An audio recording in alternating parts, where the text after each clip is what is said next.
ingcwele loya. Umoya engcwele awuyeki ukugcwala. Umoya engcwele uhlezi uchichima kumuntu noma ehamba umuntu akavela approach noma inganjani, akuvele kukhulunywe naye noma inganjani, ngenxa yokuthi loya moya engcwele odala ukuthi kube khona i-barrier between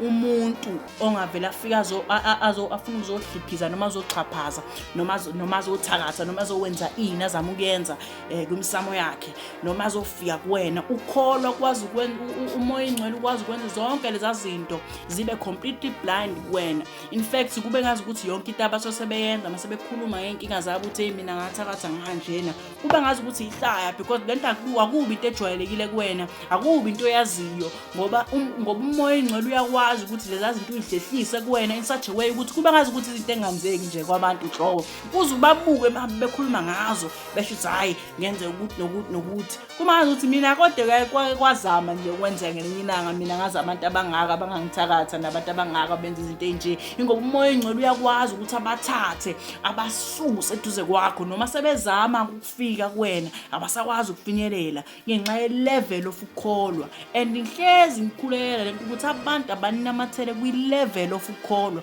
Ungayeki ukuthi hayi ngoba sengifundeka iBhayibheli kabili ngeviki sengi-right. You have to read iBhayibheli noma ngabe abanye abantu they are doing ama-activities out there and abanye abantu they seem to be having fun. You have to read iBhayibheli even in those circumstances because khona lento yamoya engcwele ufuna ukuyifuela. You always want the dominance oyifunayo, and it is important uma ngabe umuntu okhulekayo ukuthi ube nomoya engcwele.